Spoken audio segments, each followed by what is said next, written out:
Guys, welcome back a new video. कैसे हैं आप सब लोग? आई होप आप सब लोग ठीक ही होंगे। तो आज की इस वीडियो में हम देखने वाले हैं बी फॉर्म 5th सेमेस्टर का सब्जेक्ट है, जो कि जिसका नाम है आपका जूरिस्प्रूडेंस, फार्मास्यूटिकल जूरिस्प्रूडेंस। इस सब्जेक्ट का पूरा नाम है, देखिए आपको सिलेबस में दिखा दें। ये देखिए BP 505T, ये आपका सब्जेक्ट कोड है और ये फार्मास्यूटिकल जूरिस्प्रूडेंस थ्योरी। इसमें आपका जो कोर्स कंटेंट है वो ये है, यूनिट नंबर 1 में आपको ड्रग्स एंड कॉस्मेटिक्स एक्ट को पढ़ना है 1940 एंड इट्स रूल्स 1945। इसका मतलब ये है कि ये जो एक्ट है ये 1940 में आया, लेकिन इसके जो रूल्स थे वो 1945 में आए थे। इसको अभी हम देखने वाले हैं इस टॉपिक को। और इससे पहले मैं आपको बता दूं कि इस टॉपिक से क्वेश्चंस बहुत सारे बनते हैं। जिसको भी हम कवर करने वाले हैं उसको हम क्वेश्चन पेपर भी देखते चलेंगे साथ साथ। देखिए ये हमारे पास क्वेश्चन पेपर 3rd ईयर पुराने 3 क्वेश्चन पेपर हैं। इनमें जो भी क्वेश्चन आए हैं उन सबका सलूशन हम आपको बताएंगे, क्वेश्चन भी दिखाते चलेंगे। तो स्टार्ट करते हैं। देखिए इससे पहले मैं आपको बता दूं, मेरा नाम है GS राठौर और आप देख रहे हैं मेरा यूट्यूब चैनल GS फार्मेसी वाला, जिस पर देखिए स्टार्ट करते हैं हम आज drugs and cosmetic act. Drug and cosmetic act ये क्या होता है, इसमें हम कौन कौन से टॉपिक को कवर करेंगे वो सारा पहले मैं आपको बता दूं। देखिए इसमें हमारे जो पॉइंट्स कवर करने वाले हैं उसमें हम इंट्रोडक्शन, ऑब्जेक्टिव्स, डेफिनेशंस जो भी हैं आपके, schedules to the act and rules, import of drugs और manufacturing of drugs, loan licence और रीपैकेजिंग लाइसेंस। देखिए आपके सिलेबस में भी मैं आपको दिखा दूं, इसमें ये यहाँ पर दिखा है ऑब्जेक्टिव्स, डेफिनेशंस, इनको हम कवर करेंगे। देखिए सबसे पहले कवर करते हैं हम इंट्रोडक्शन को। तो इंट्रोडक्शन में सिर्फ इतना ही दिया है आपको कि इंट्रोडक्शन में आपको बताना कि drugs cosmetics act was passed. इसको कब पास किया गया था?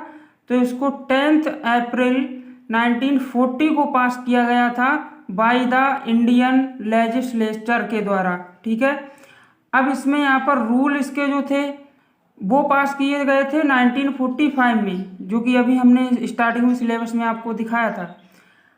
और इसके बाद दिस एक्ट वाज अमेंडेड 1955 में, ठीक है, बाय द इंडियन पार्लियामेंट में। जो इंडियन पार्लियामेंट है, जो हमारा संसद है, वहाँ पर इसको एक्ट को 1955 में लाया गया था। ठीक है, और सब्सिक्वेंटली अमेंडेड ये 1960, ये सारी आपके सन दिए हुए हैं, आप इसको देख लेना। अब हम देखते हैं ऑब्जेक्टिव्स को। ऑब्जेक्टिव बहुत ही इंपॉर्टेंट है, ये ऑब्जेक्टिव से क्वेश्चन भी बनते हैं और ये इसलिए भी ज़रूरी है क्योंकि हम जो फार्मास्यूटिकल जूरिस्प्रूडेंस पढ़ रहे हैं वो क्यों पढ़ रहे हैं वो सब इसमें पता चलेगा हमें। इसमें सबसे पहला है कि this is an act to regulate. इसमें जो भी एक्ट दिए गए हैं, जो भी एक्ट दिया गया है जे आपका 1940 वाला, ये रेगुलेट करता है आपके ड्रग को। आप import, manufacture, distribution and sales of drugs, कि आप ड्रग्स की सेल कर रहे हैं या उसका मैन्युफैक्चरिंग कर रहे हैं या डिस्ट्रीब्यूशन कर रहे हैं, इंपोर्ट कर रहे हैं। इंपोर्ट का मतलब होता है बाहर से कोई अदर कंट्री से ड्रग को अपने भारत के अंदर मंगाएं अगर हम, तो क्या होगा, उसे हम बोलते हैं इंपोर्ट। मैन्युफैक्चर जो कि इंडस्ट्री में होता है आपका मैन्युफैक्चरिंग ड्रग का, डिस्ट्रीब्यूशन बांटना, और सेल्स जो कि आप बेचते हैं, सेल करते हैं ड्रग को। तो वो सब जो है इस एक्ट के द्वारा रेगुलेट किया जाता है। कोई भी अनएक्सपीरियंस्ड पर्सन या जो जिसने आपका एजुकेशन नहीं लिया है वो नहीं कर सकता ऐसा काम। देखिए अगला पॉइंट यही कहता है कि manufacture, distribution and sales of drugs and cosmetics by qualified person only. केवल क्वालिफाइड पर्सन ही इसको बेच सकता है, इसकी मैन्युफैक्चरिंग कर सकता है, इसका सेल कर सकता है, चाहे वो ड्रग हो या कॉस्मेटिक्स हो। अगला आपका है कि to prevent substandard in drugs. ठीक है, 4th है आपका to regulate the manufacture and sale of Ayurvedic. अब चाहे वो आपकी आयुर्वेदिक हो, चाहे यूनानी सिस्टम हो, चाहे सिद्धा हो, कोई भी हो, किसी भी ड्रग को आप बिना एक्ट के बेच ही नहीं सकते हैं, आप क्वालिफाइड होनी ही चाहिए। अगला आपका है कि the act also provide for the control over the manufacture sale and distribution of Ayurvedic, Siddha, Unani, होम्योपैथिक्स drugs. वही सारा कुछ दोबारा से दिया हुआ है, आप इसको देख सकते हैं। देखिए, और आगे आपको क्या पढ़ना होगा इसमें, डेफिनेशंस। आपको कई सारी डेफिनेशंस पूछता है, आपका सिलेबस में भी टॉपिक था डेफिनेशंस। और इसमें देखिए मैं आपको क्लियर कर दूं, दिखा ही दूं। देखिए इसमें आपका ये है आपका डेफिनेशंस। ये जो डेफिनेशंस है, इन सारी डेफिनेशंस को अभी हम देखते हैं और किस तरह से क्वेश्चन बनता है इससे, वो भी देखने वाले हैं। देखिए इसमें जो सबसे पहला डेफिनेशन, तो आप ड्रग्स एंड कॉस्मेटिक्स पढ़ रहे हैं तो ड्रग का भी आपको डेफिनेशन पता होना चाहिए। तो इसका डेफिनेशन पूछ भी लेता है। देखिए इसमें आपका ड्रग, ये लिखा है स्पूरियस ड्रग का डेफिनेशन पूछा है। इसमें आपका शेड्यूल एम पूछा है, और आपका इसमें functions of drug inspector, adulterated drugs, इन सब का सोल्यूशन अभी हम देखने वाले हैं। ये सारी डेफिनेशन 2 मार्क्स में पूछी जाती है। नेक्स्ट आपका इसमें देखिए, ये 10 मार्क्स में भी इससे क्वेश्चन बनता है, ये कि write a note on licence required for wholesale of drugs under the provisions of drug and cosmetic act, इसको आपको बताना है। और देखिए नेक्स्ट एग्जाम पेपर है, इसमें क्वेश्चन पूछा गया है कि जो आपका मिसब्रांडेड ड्रग होती है उसका आपको डेफिनेशन बताना है। ये इससे क्वेश्चन बना है। और यहाँ पर देखिए स्पूरियस ड्रग, ये देखिए इससे क्वेश्चन बना है, तो ये सब आपको बताना होगा। और नेक्स्ट पेपर में देखिए आपका इसमें एडल्ट्रेटेड ड्रग J&M शेड्यूल्स के बारे में पूछ लिया है। और यहाँ पर देखिए इम्पोर्ट ड्रग, जो इम्पोर्ट करते हैं आप, ये पूरा ये सिलेबस में आपके दिया हुआ है, ये इसलिए ये 7 मार्क्स में पूछा है। देखिए ये यहाँ पर दिया है इम्पोर्ट ऑफ ड्रग्स, पूरा ये क्वेश्चन पूछा है यहाँ पे, यही क्वेश्चन बना हुआ है। देखिए है आपके सामने, देखिए इसी को हम कवर करने वाले हैं। चलिए स्टार्ट करते हैं। सबसे पहला आप डेफिनेशन देख रहे हैं, ड्रग की डेफिनेशन क्या होती है। तो ऑल मेडिसिन्स फॉर इंटरनल और external use of human being या animals and all substances intended to be used for or in the diagnosis treatment, ठीक है, डायग्नोसिस ट्रीटमेंट।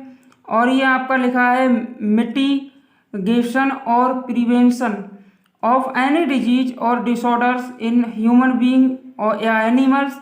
इसका मतलब ये है कि आप कोई भी ड्रग्स किसे कहेंगे, ड्रग्स वो सारी मेडिसिन जिनका आप यूज इंटरनल यूज करते हैं, जैसे कि आप टैबलेट को स्वालो करते हैं, निगल लेते हैं, खा लेते हैं, वो आपका इंटरनल हो गया। एक्सटर्नल आप जैसे ऑइंटमेंट है वो आपने यहाँ लगा लिया, क्रीम्स आप लगाते हैं, वो सब आपका एक्सटर्नल यूज होता है, ठीक है। इसी को ड्रग कहते हैं, चाहे वो एनिमल्स पे किया जाए या ह्यूमन बीइंग करे। ट्रीटमेंट में भी ड्रग का यूज होता है, प्रिवेंशन में भी, डायग्नोसिस में भी, हर जगह ड्रग सब्सटेंस का यूज होता ही होता है। अगला है आपका कॉस्मेटिक्स। कॉस्मेटिक्स क्या होता है, तो कॉस्मेटिक्स वो होते हैं जो आप रब करते हैं, आप लगा लेते हैं ना क्रीम वगैरह, पोर्ट करते हैं जैसे और पोर्ट का मतलब है जैसे आप कोई भी सॉल्यूशन है उसको आप पोर्ट करते हैं। और स्प्रिंग या फिर स्प्रेड, जैसे मान लीजिए आप परफ्यूम है, वो क्या है, कॉस्मेटिक्स ही है, तो उसको आप क्या करते हैं, स्प्रे करते हैं, तो वो हो गया ऑन। किस पर करते हैं आप, अपनी बॉडी के ऊपर। इंट्रोड्यूस इनटू, या आप किसी भी उसको स्प्रे को अंदर भी लेते सकते हैं, जैसे आपके एरोसॉल्स हो इन। और otherwise applied to human body पर भी अप्लाई किए जाते हैं। या फिर any part there for cleansing, beautifying, promoting attractiveness. Beautifying product आप क्या करते हैं, जैसे कि कोई भी आप फेस पाउडर वगैरह आप लगाते हैं जो कि गर्ल्स अक्सर यूज करती हैं, तो क्या करते हैं, बॉयज भी करते हैं आखिर, तो इससे क्या होता है, आपका जो फेस है वो उस पर अट्रैक्टिवनेस आ जाती है, जिससे कि आप ज़्यादा खूबसूरत लगने लगते हैं। दूसरा, आप अल्टरिंग द अपीयरेंस, आपका जो दिखने का नज़रिया है, आपका जो चेहरा है, जैसा कि आप दिख रहे हैं, उससे आपका जो अपीयरेंस है उसका वो भी चेंज हो जाता है। आपने अगर कॉस्मेटिक्स का यूज कर लिया है तो आपका चेहरा कुछ और होगा, नहीं किया है तो कुछ और होगा। तो यही है आपका कॉस्मेटिक्स। जो सॉप है उसमें ये इंक्लूड नहीं होता है कॉस्मेटिक आपके साबुन के अंदर, ये याद रखना है आपको। नेक्स्ट, आपका जो डेफिनेशन है ये पूछा गया था एग्जाम पेपर में, अभी मैंने दिखाया था कि मिस ब्रांडेड ड्रग्स कौन सी होती हैं। तो इफ यदि आप it is so coloured, coded, powdered या फिर आप पॉलिश कर देते हैं, दैट डैमेज इज कॉन्सिल्ड, और if it is made to appear of better या फिर ग्रेटर थेराप्यूटिक वैल्यू जो होती है, ठीक है। It is not labelled in prescribed manner, आपने जो प्रिस्क्राइब करने की ड्रग के जो मैनर हैं उनको फॉलो नहीं किया है, तो वो मिस ब्रांडेड ड्रग कहलाएगी। मिस ब्रांडेड मतलब जो गलत ब्रांड की दवाएं हैं। दूसरा चीज़ है कि इट्स लेबल, आपका जो लेबल होता है ड्रग के ऊपर, जो आपका कंटेनर है उसके ऊपर लेबल लगा होता है, एनीथिंग कंपनी जो होती है द ड्रग बियर्स, जो लगाती है ना कंपनी लेबल, वो आप क्या करते हैं खुद से लगा लिया। सभी का अलग अलग होता है, आप किसी की भी कॉपी नहीं कर सकते हैं किसी भी लेबल की। अगर कॉपी की तो वो आप पे क्लेम कर सकता है। Statement design which makes any false claim for the drug, ठीक है, यही लिखा है आगे। अगली वो आपका डेफिनेशन आपको देखना है, वो है एडल्ट्रेटेड ड्रग्स। अच्छा, एडल्ट्रेटेड ड्रग्स कौन सी होती हैं? मिलावटी दवाएं, आप बोल सकते हैं ना मिलावटी दवाएं। जैसे आप मिल्क है और मिल्क के अंदर आप अगर वाटर को मिला देते हैं तो क्या करता है, उसमें आपको पता ही नहीं चलता कि वाटर कितना है और मिल्क कितना है, ठीक है, उसे कहते हैं हम अल्टरेटिव ड्रग्स। और दूसरा एग्जाम्पल मैं आपको बताऊं अल्टरनेटिव ड्रग का, जो होंगी आप जैसे कि आपने पपाया देखा होगा, और आपकी जो काली मिर्च होती है तो वो उसके जो पपाया का जो सीड्स हैं और काली मिर्च सेम ही मिलता जुलता होता है। अगर मिला दिया जाए उसमें तो नहीं आइडेंटिफाई कर पाते हैं, ठीक है, तो वो एडल्टरेटिव ड्रग्स ही है। तो वही यहाँ पर लिखा है, इसकी डेफिनेशन में आपको ऐसे ही समझे में आ गई होगी। आप अगर इसको लिखना चाहते हैं या इसका पीडीएफ नोट्स मैं आपको लिंक दे दूंगा, वहाँ से डाउनलोड कर सकते हैं। तो अगली आप डेफिनेशन देख सकते हैं, क्योंकि इसमें देखिए इसको भी कवर करना है आपको, ये भी 2 मार्क्स में पूछा जाता है। स्पूरियस ड्रग्स, स्पूरियस का मतलब होता है नकली, ड्रग्स मतलब दवा, जो भी आपकी नकली दवा औषधि होती है उसको हम कहते हैं स्पूरियस ड्रग। पहला इसमें क्या कहा गया है कि यदि it is imported under a name which belongs to another drug, जो भी ड्रग है, जो भी आप नेम दे रहे हैं अपनी ड्रग को इंपोर्ट कर रहे हैं, तो उसका जो नाम है वो अनदर ड्रग से बिलोंग करता है, तो उसे हम कहते हैं नकली ड्रग है, ठीक है। दूसरी कि इट हैज बीन, इसके पास substituted wholly or in part of another drug or substance if it purports to be the product of the manufacturing of a manufacturers of whom, जिसके आप जहाँ भी आप जिसका मैन्युफैक्चरिंग कर रहे हैं किसी भी प्रोडक्ट का, तो आपको पता होना चाहिए कि हम इसको क्यों कर रहे हैं, ठीक है, वो गलत नहीं होना चाहिए। It is not truly a product, वो अगर आपने गलत किया है तो वो प्रोडक्ट आपका क्या होगा, सही नहीं होगा। तो ये आप स्पूरियस ड्रग्स की डेफिनेशन में ये 3 पॉइंट हैं जो वो लिख सकते हैं। अगला है आपका मिस ब्रांडेड कॉस्मेटिक्स। अब कॉस्मेटिक्स मिस ब्रांडेड कौन सी होती हैं? कॉस्मेटिक्स तो हालांकि आप जानते ही हैं, नहीं जानते हैं तो आप ब्यूटी पार्लर पे जा कर के वहाँ पे देख सकते हैं, वो सारे जो प्रोडक्ट होते हैं वो कॉस्मेटिक्स के ही होते हैं। तो इसमें लिखा है इट कंटेन्स अ कलर, इसमें कलर शामिल होता है, विच इज नॉट प्रिस्क्राइब्ड, जो कि प्रिस्क्राइब नहीं किया जाता है। ठीक है, अगला है प्रिस्क्राइब नहीं किया गया वो भी कलर होता है। It is not labelled, label नहीं होता है। जो मैनर होता है प्रिस्क्राइब करने का उसमें ये लेबल भी नहीं लगाते हैं। तो ये जो होते हैं मिसब्रांडेड दवाएं होती हैं। लेबल और कंटेनर, जो लेबल है या फिर कंटेनर है या फिर anything on the cosmetics bears any statement which is false या फिर मिसलीडिंग लिखा ना, ये इन एनी पर्टिकुलर, किसी भी पर्टिकुलर जो भी आपका मिसलीडिंग है या फिर आपका गलत है, आपका जो भी है स्टेटमेंट किसी भी ड्रग का या कॉस्मेटिक्स का, वो आपका मिस ब्रांडेड कॉस्मेटिक्स कहलाता है। ठीक है, अगला आपका डेफिनेशन है इसमें स्प्यूरियस कॉस्मेटिक्स। स्प्यूरियस कॉस्मेटिक्स वही आपका, स्प्यूरियस का मतलब नकली होता है और कॉस्मेटिक्स का मतलब जो भी आपका परफ्यूम हो गया, क्रीम्स हो गए, जो ब्यूटी को बढ़ाने में यूज की जाते हैं वो सारे कॉस्मेटिक्स ही होते हैं। लिपस्टिक हो गया आपका। If it is manufactured under a name which belongs to another cosmetic, another cosmetic वही आपका जो ऊपर लिखा था स्पूरियस ड्रग में, वही पॉइंट यहाँ पे है। दूसरा है कि it purports to be the product of a manufacturer of home it is not truly a product. ठीक है, अगली डेफिनेशन है जो कि आपका इसका थर्ड पॉइंट है, ये आप देख सकते हैं। अगली डेफिनेशन हम आपको बताते हैं, इसमें है आपका ड्रग इंस्पेक्टर।